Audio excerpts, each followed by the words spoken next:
Hello and welcome to our Recipes for Success podcast. I'm your host and the CEO here at Zupa, Ollie Brand. Now here we are, we're already on our fourth episode. How time is flying. And I don't know when you stop calling a podcast new, but we have been amazed and overwhelmed at the response that we've had to launching our new podcast. And what we've set out to do is to get amazing minds from across the wonderful world of hospitality to share insights that benefit others within the sector, including ourselves, but also other businesses that then can use this insight for the betterment of the overall industry. And we're going to continue down that vein today. We're going to focus on education within hospitality. Our guest today is Lisa Wyld of Buckingham New University. Now, I was fortunate enough to be taught by Lisa when I was at Hospitality College. And Lisa was originally an operator herself. She then went into teaching and has taught at many establishments over the past 20 years or so. But she's just starting off her new venture at Buckingham New University at Missenden Abbey. So we're going to have a really exciting conversation around what's going on there, and you'll get some perspectives in what happens in the world of education within hospitality. So sit back and enjoy. Welcome to the Recipes for Success podcast. Thank you. It's wonderful to have you. Now, I think normally we kick off and get into the background, but I think today I'd like to kick off with what do you do? Well, I am currently the head of Missenden Abbey International Hotel School at Buckinghamshire New University. So for me, this is a brand new role. I started there at the beginning of January. I've moved from the University of East London, where I set up the Institute of Hospitality and Tourism. So very excited about setting up a new international hotel school within the UK, where we will explore and deliver everything that is hospitality related. So whether that's hotel, restaurants, bars, back of house, front of house, everything that's related to the world of hospitality. And the big vision for the school is that it's co-designed, co-delivered and co-created with industry. So that sounds incredible. And what got you into that? Because I know you're a hospitality background and you've been a teacher. And so tell me what your journey into getting into that. Okay, so I suppose hospitality is running through me. And lots of people have joked that if you were to cut me in half like a piece of rock, you'd see sort of hospitality running through me. Had a huge fascination with the hospitality industry since I was in my middle teenage years, shall we say, and I've always seen that as wanting to be the career for me. So started out in hotels as a waitress or a waiter, whatever terminology you want to use, at the age of 15, and then sort of worked my way up, but realised that hospitality was what I wanted to do. Absolutely enjoyed the people element and everything else. Was working in 4- or 5-star hotels, have done restaurants, bars, events and all manner of other things and sort of that diverse background. Then sort of accidentally stumbled into academia. I've always classed myself as being an accidental academic, and more the terminology now, there is an official terminology now for it being a pracademic. So therefore there is a practical and that practitioner side of it, as well as being an academic. So that sort of happened by accident. I was approached by a previous lecturer of mine when I did my first degree to see if I wanted to do a bit of teaching. I was like, oh God, I'm not too sure about this. I really don't think it's for me. But he was very, very persuasive. So started teaching part-time while still being in industry, and then sort of evolved into developing programs and then developing degree programs, and then being to where I am now and being able to, I think, probably I've taught thousands of students amongst the years that I've been doing it, and been very proud of each and every one of them. And a lot of them, I can see what they're doing now and everything else. And I think the one thing that is still the consistent part is the link with people. So it's now moving on from the hospitality world and actually influencing people on the experiences they have. It's now moving into influencing people on the careers that they can have. And if at the end of their degree or their master's program, I've influenced them by that much, I've done something right, I think. Yeah, it's a remarkable thing. I mean, and being a teacher, and hats off to you getting into that and into education. I'd like to get into more detail about that shortly, but I want to just take a step back and look at what you're seeing in the market and the kind of wider macro environment, and how, I mean, starting with, in your own words, what does the hospitality sector mean to the wider economy? Oh, it's huge, a massive contributor. The latest figure said that 10% of employment within the UK is linked to the world of hospitality. So that's not just your restaurants, bars, pubs, clubs, events and everything else. It's all the supply chain that goes around that as well. And there's lots of debate about sort of the GDP and everything else, but it's round between that 10 and 12% as well. So it's a huge contributor, but it's not recognised in the wider world, shall we say, as being a fantastic career. We have a huge issue with what hospitality is perceived to be. And there's still a huge amount of work to be done on that. And in fact, that it's a career for life rather than being something that you do while you're a student studying psychology or whatever else it happens to be. And their way of gaining some money. But it's a huge contributor and needs to be recognised more, not only by the wider public, but also the UK government as well. 100%. I mean, it's getting the respect that it deserves in doing so. And one of the stats we saw was 12% of the UK GDP is from the hospitality sector. And just going into more detail about that, because professionalising it more or making people see it in that way, I mean, what's going to support that? What's going to help do that for us? I think there's a huge change of mindset that is needed. I think the government has a lot to do with that as well, and how it's actually perceived as an industry and the support that it gives to the industry. We saw sort of during the pandemic, sorry to bring that up, but the fact that it was one of the least supported industries that we saw. And particularly if you look at the event side of hospitality, that was even less supported than our hotels, restaurants, bars and pubs and clubs and everything else as well. So there's a huge amount around the government side to be able to recognise it as a substantive industry and something that brings a huge amount to the UK economy. Then it's also about changing the mindset of people about what types of careers that you can have and the fact of how much money you can earn. And it's not just about long hours and rubbish pay and everything else. Yeah, there is that element to the industry, unfortunately, but there is also the other side of the industry that you can work your way up and you can earn tens of thousands, if not hundreds of thousands of pounds in certain roles and everything else. And there are hospitality companies that are also Monday to Friday, 9 till 5, that fit in with other people's viewpoints of how they want to live their life or other commitments that they have as well. But I think starting at school level or sixth form level and everything else is something to consider as well.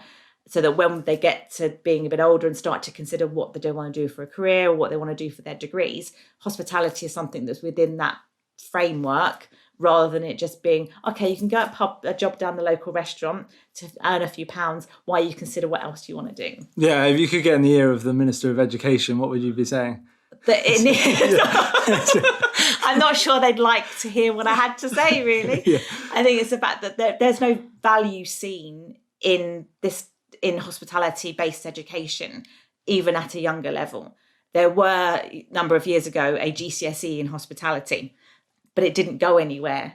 It was delivered by a few different schools and everything else. There was a little bit of take-up, but not massively, but schools didn't push it as a possible option. You're quite happily to do things like construction and that sort of thing, because that's something that's seen, you can be a worthwhile career.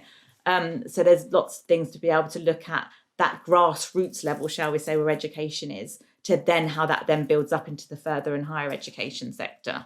Yeah, absolutely. And then if looking at the kind of macro challenges that are being seen in the sector at the moment, I mean, what are you seeing from an educational standpoint and from the university as well? What are you seeing? Recruitment is an issue. I think in the wider hospitality industry, we have a huge recruitment crisis. We know of the thousands of jobs that are available that unfortunately are not being filled by successful candidates, shall we say. That then leads on to looking at the people that are studying hospitality as well. We've seen very much the demographic of our student body change over the years. We've got a higher level of international students now, particularly from Africa and Asia, because in those countries, hospitality is seen as being a positive career move and something that is seen with esteem, like you'd have doctors and lawyers and that within the UK. If you look at sort of Asia and Africa, they are seen very much in that way with regards to that career within hospitality. So that demographic is changing a lot with the type of students that we're getting through. I would love to be able to sell to the domestic market, as it were, to those lovely students that are making their decisions about what they want to do for their degrees come September, that hospitality is a career path that is something that is so worthwhile.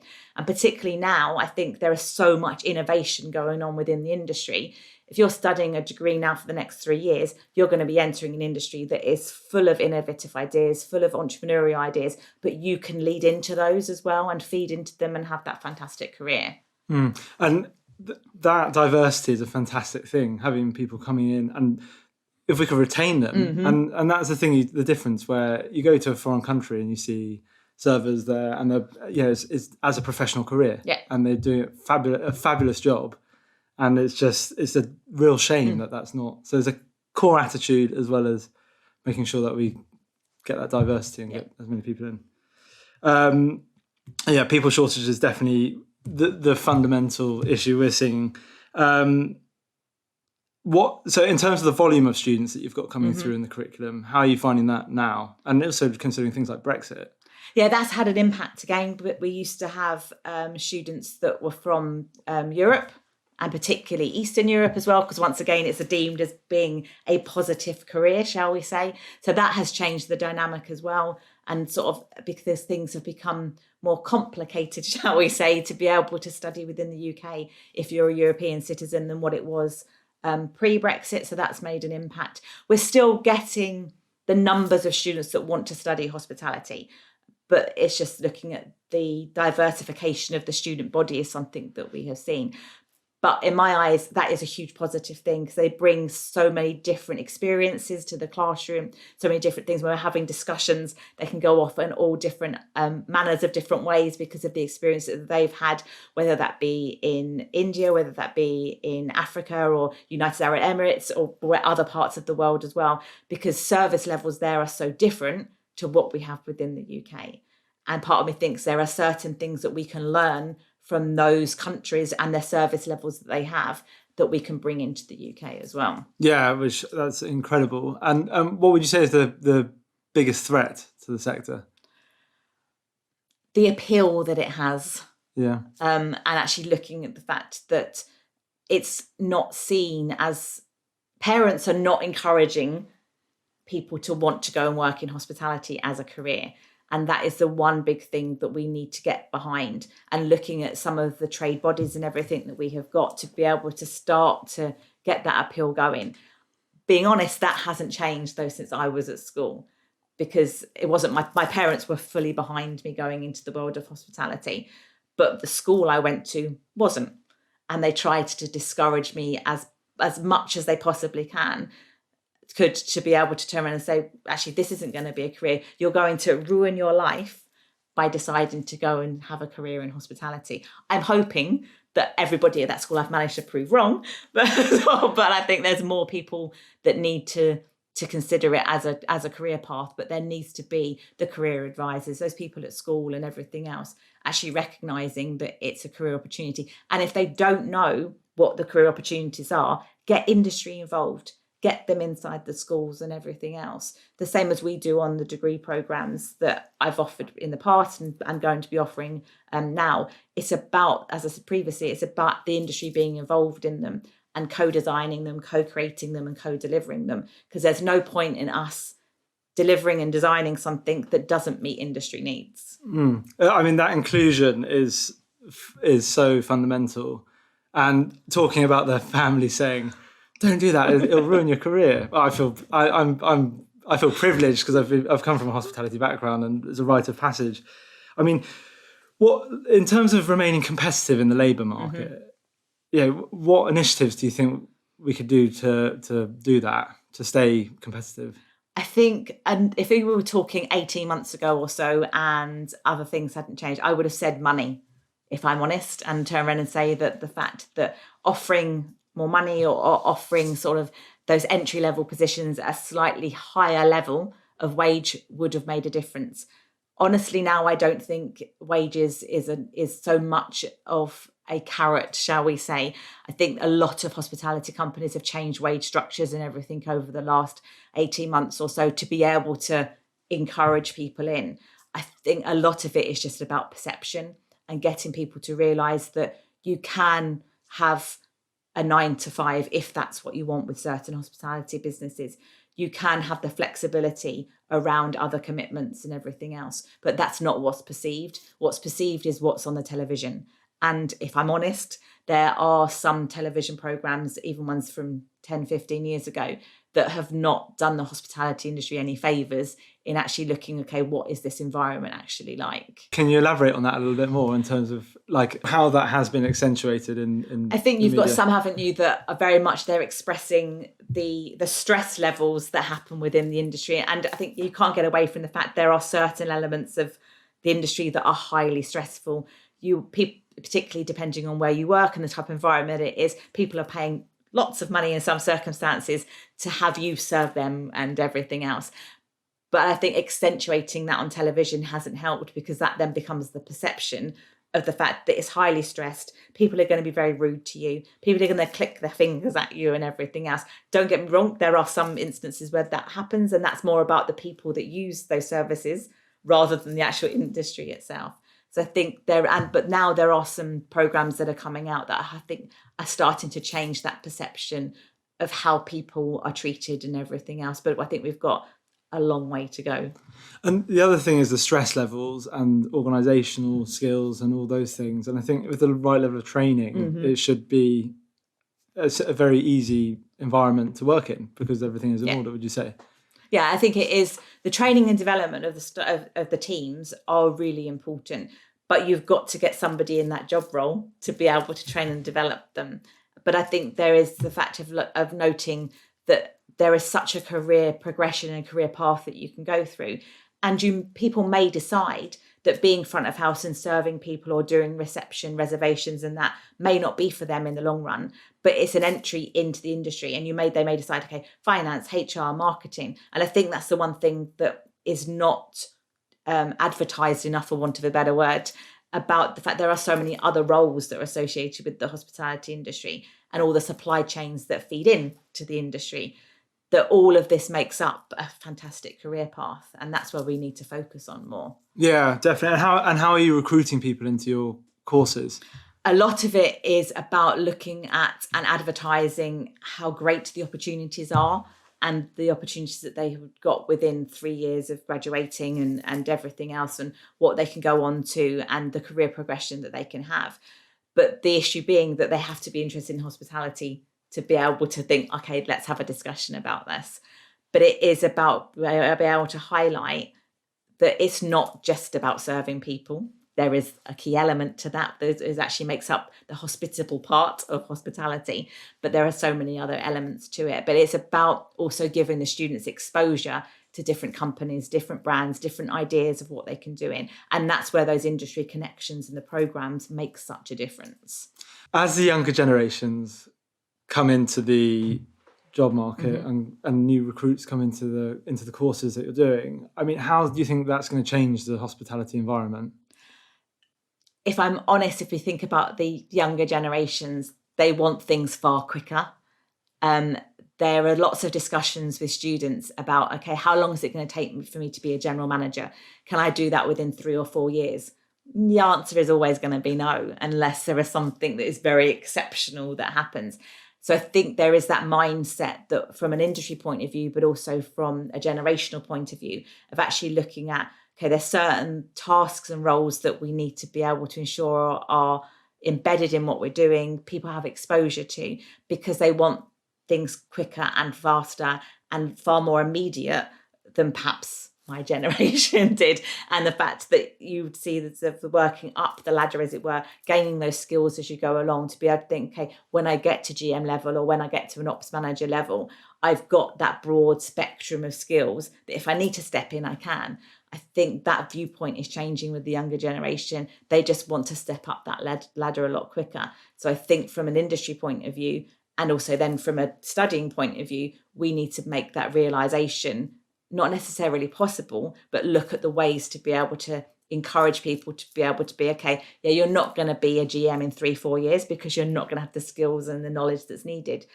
But you could be at a head of department level that will then lead you on to being that GM level. And in progression terms, you also mentioned a second ago around like the why. Why have you got into hospitality? Because you want to serve people. It's a hospitable aspect of it. So when it comes to like values and purpose and why people do it? I mean, do you have to cut right into cut the least a stick of rock and hospitality at the core?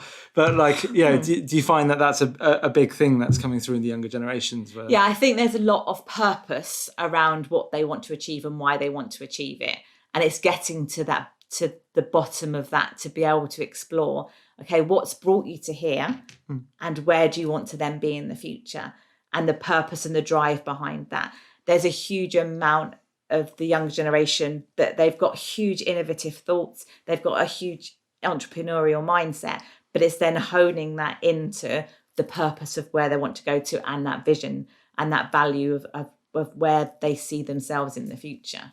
And then in terms of towards technology and attitudes towards, growing up with a smartphone in your hand and all that stuff, I think, how do you think that's going to impact the sector? And do you think it'll be for better or for worse?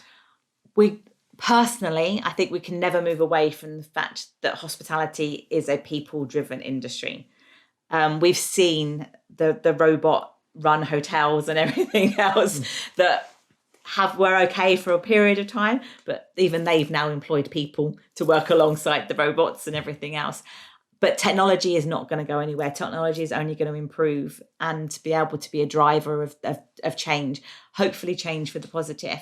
The industry needs to work out where technology can assist in what we're doing and take away perhaps some of the more mundane elements, shall we say, of the industry, and whether that's using chatbots and things like that to be able to put together rotas and scheduling and that sort of thing, and those stuff that takes people away from that hospitable part of what the industry is and what the job role should be.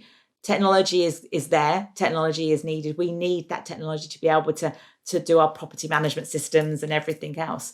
But it's about how do we then use that to enhance the experiences that our customers, our clients and our staff have, rather than it replacing the people part. How about technology and training? Because I saw something fairly recently around the metaverse. Yes. and using that in terms of doing training. And I guess there's a real element of scalability around if a hospitality operation has got a specific way of doing things, and maybe even in the university course. I think how are you seeing that progress? Yeah, so technology within education is growing. We are looking at developing VR and AR techniques to be able to bring them into the classroom, to be able to then have all those the simulation elements and everything else to be able to go on. And that is something that is in the development, and particularly the designing the new curriculum now for the new International Hotel School. That whole essence of using augmented reality and virtual reality within that curriculum is something that is I'm looking into and designing and everything else. And I think that is going to be something that also brings to life some elements that we can't bring to life because of circumstance or because of timings that are allowed and everything else. So I think that technology within education is something that's only going to develop and improve what we're able to offer in that face-to-face world as well. Definitely. What would you say to employers to encourage, to help support them to get, to recruit more talent? I think it's looking at the opportunities they have to offer and explaining in more detail where those opportunities can go, and also realising that possibly advertising for full-time members of staff may not work, but advertising for a couple of full-time members of staff and part-time members of staff to complement that would also add to the employability of people as well, because not everybody wants to work full-time for a variety of different reasons, but a lot of the stuff that we see within the industry is about full-time employment. So you're already cutting off some of the market that would be interested but cannot work full-time because of other commitments, whether they're studying or whether they've got other family-based commitments, or all honestly just don't want to work full-time. Trying to be able to look at how to be able to accommodate people with different responsibilities, different working patterns and everything else will make it seem more appealing. And also there was some data that we were looking at recently that says that the average sort of worker within the world of hospitality currently is between their mid-20s and their mid-30s, which is great. But you've also then got to consider the older workforce and everything else. There's the big drive now about people reskilling or be able to to go into different careers and everything else. I think the hospitality industry is missing a trick by not considering possibly the older generation, for want of a better word, and that concentrating on that young body.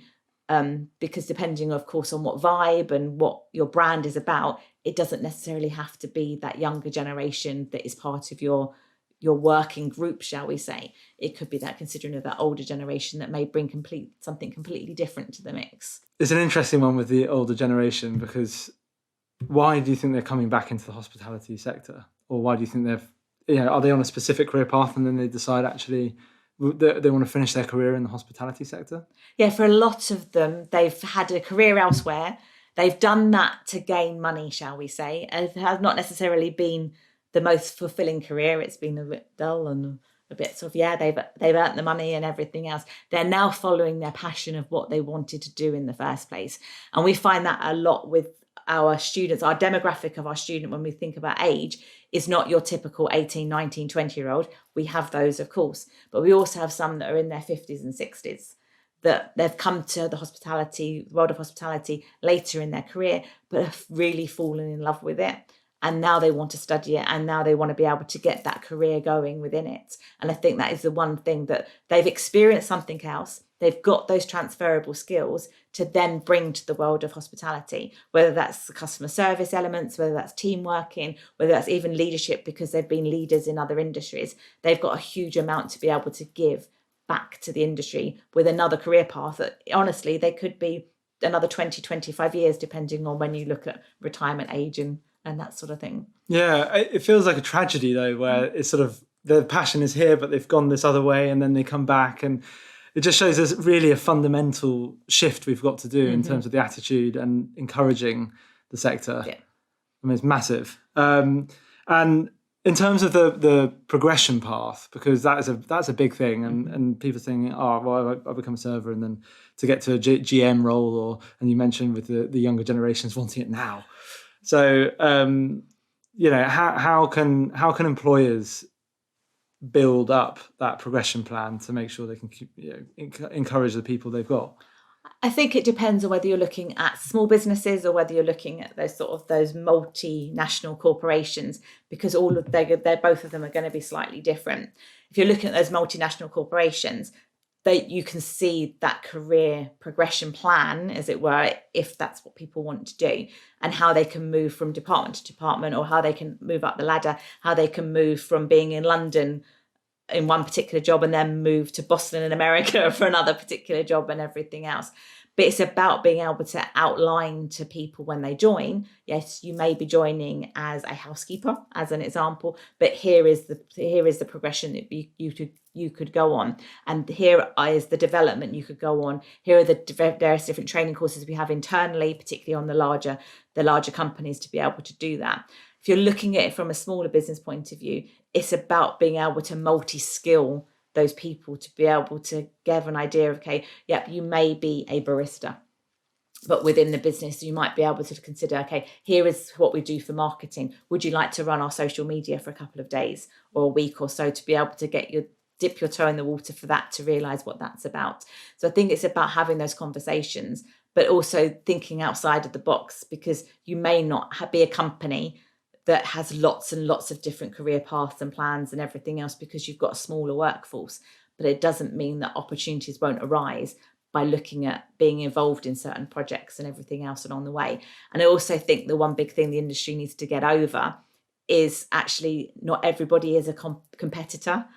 And it is about sharing good practice. It's about, okay, if a member of your team comes to you, okay, I've seen a job advertised at X company, what do you think? Do you think I should go for it? Actually encouraging them to do that, because they're then staying within the industry. They may not be staying within your business, but they're staying within the industry, but they're taking the knowledge and skills that you have developed with them to be able to better themselves and to be able to progress with their career. Yeah, I couldn't agree with that more. And that awareness and having that wider awareness, how does the further education and higher education, how does that support in terms of getting people into that employment pool? Yeah, from my point of view, it's about the students having exposure to everything they could possibly have exposure to. So that is bringing people in from industry to be able to speak to the students, us going out on field trips, visits, them being involved in internships, whether that's for 3 months, 6 months, 12 months, depending on what's going to work and everything else, volunteering at various different events. So all manner of different things, even setting assignments for us. So you've got a problem that you want solutions for, you bring it to us. We will then set it to the students, and the students will then present back to you their ideas, their possible solutions and everything else. And we've had some fantastic solutions and that sort of thing that have come up with, and really out of the box thinking, because they're external to the business. They are looking at it in a slightly different way and coming up with different ideas. So lots of different ways of industry that industry is involved in what we do. I would be doing my students a disservice if industry wasn't involved in everything that we did. Because I'd be churning out students and graduates. That would be great. They've got that piece of paper and they've got a degree. They'd be able to go for those interviews. But if they've got nothing concrete to go and talk about with regards to they've done a destination plan for a certain company. They've done a marketing plan for a new brand that is starting. They've run an event for a certain thing. They've done the planning, the evaluation, and everything else afterwards. All of that is what brings it to life. Yeah, we've got the theoretical side of it, of course we have, but it's about linking that theory to practice, and that's where the industry comes in. It's creating that wider sense of community, 100%, and being able to share best practice, as you say, and it just becomes so lively. And I think the question I've got is, with the students going through the university, what do they get out of it to then kickstart their career? I would say they get exposure. They get exposure to the different sectors, and some of which they hadn't even thought of. Particularly, a lot of the students come in, they are passionate about hospitality and they know that's the career path they want to go to, but they see hospitality as being hotels or some of the fine dining restaurants and that sort of thing. By giving them exposure to pubs and things and other elements to it, or looking at some of the back of house operations around marketing, around finance, it's opening them up to the different opportunities that they realised were not actually there. And it's the same as the placements. Some of them are very set. Okay, the placement has to be in a 5-star hotel. But then you start to talk to them about other things, and there's a possibility of doing a placement in a golf club or in student accommodation or something that's very, very different. And it's about connecting the dots in the fact that they are all hospitality. They're just different, varying levels of what that hospitality looks like and the skills that are needed for that. So it's that exposure that they get to just going beyond what is seen as the typical hospitality. And how have you seen in your 20 plus years in education? Very old. Yeah, I didn't mean to. It's true. I mean, it's why wisdom is the big thing. So, but how has the curriculum evolved around hospitality? Oh, massively. I think there is a viewpoint still by some that hospitality and studying hospitality is just business studies, and you're just chucking the word into hospitality. So you've got marketing, but then you end up with hospitality marketing, or you have finance, and then it's hospitality finance. And that is a huge thing that has changed over the years. It's now about delving in further into subjects around looking at society and how society interacts with food and culture, how experiences are delivered, and how we then look at those experiences within the experience economy, how we look at food and beverage management and how that actually impacts on the service styles and everything else, and how the difference between food costs and everything else at a casual dining restaurant versus your Michelin starred restaurant and everything else. So it's gone way beyond just being, okay, this is business studies with a hospitality flavour. And I think that can only be positive, because that's what we need to move away from, in the fact that don't get me wrong, of course hospitality is a business, because everybody's in it to make money, unless you're looking at social enterprises and they've got another sort of viewpoint on why they operate, but it's still about that churning of money, but for other causes. But it's far beyond just, okay, you've known how to do marketing, you know how to do finance, you know how to do human resources and everything else. It's all of those other skills that come in to actually make hospitality.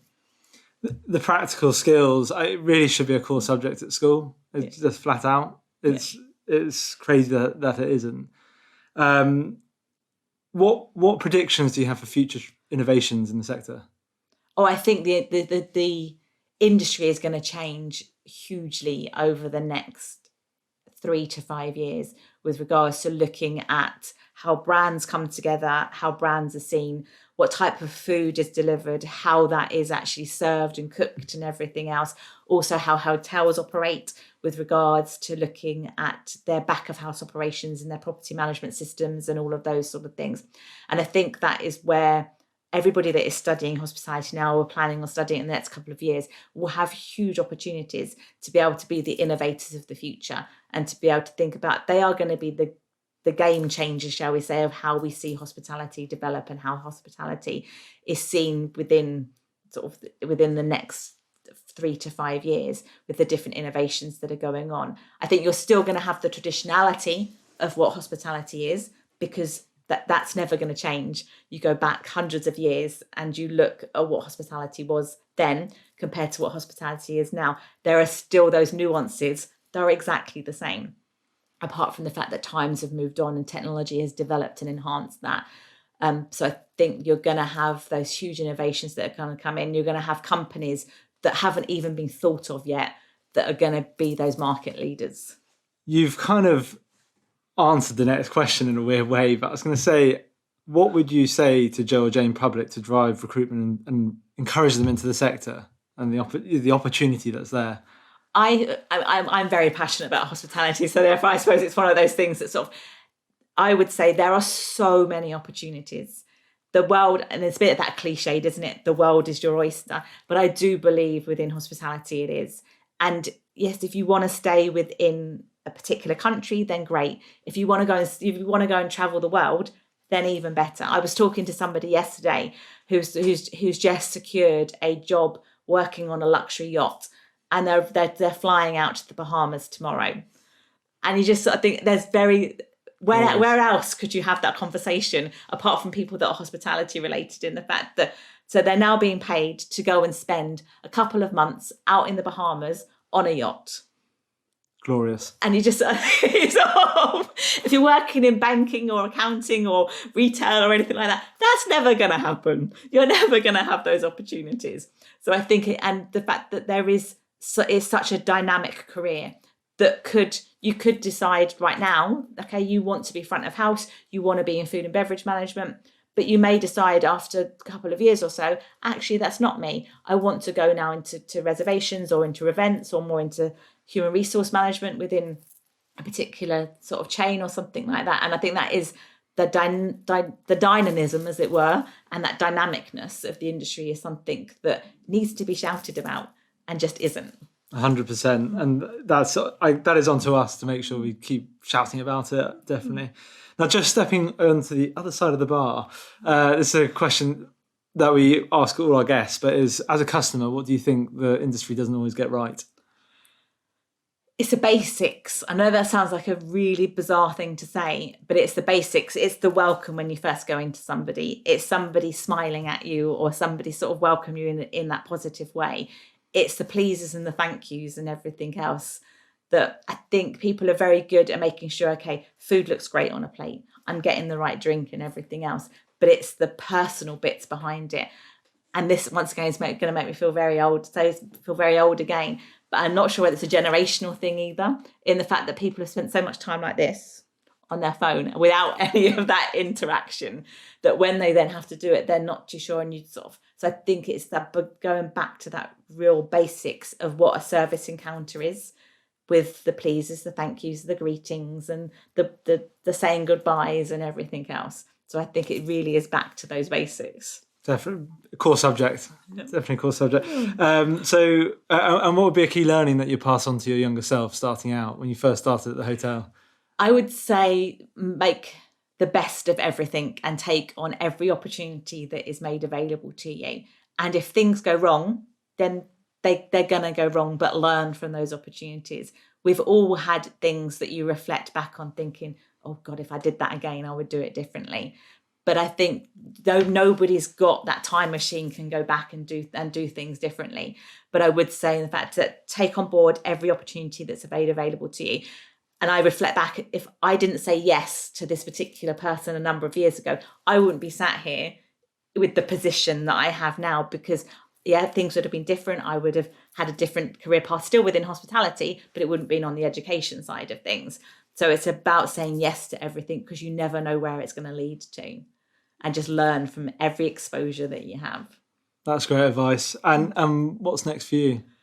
Well, we've got the development of Missenden Abbey International Hotel School. So that is the current project, as it were, and just seeing sort of where that develops and where those further links come in with industry. And I'm also working with a great person on setting up something called Hospitality and Universities United, to be able to bring the hospitality industry, universities and students all together to be able to build a better future for the world of hospitality. Well, I think that's the perfect place to close. So I just wanted to say thank you so much, Lisa. I think everything you're doing is incredible. Always have done so. And thank you very much. Thank you very much, Ollie, for inviting me. So there you have it. I hope you enjoyed my discussion with Lisa. If you have feedback or feel you have insights to share and would like to come on the podcast, contact me directly at ollie.brand@zupa.com. Otherwise, don't hesitate to share and hit subscribe on whichever channel you're using to listen or watch. This is the Recipes for Success podcast by Zupa. Until next time.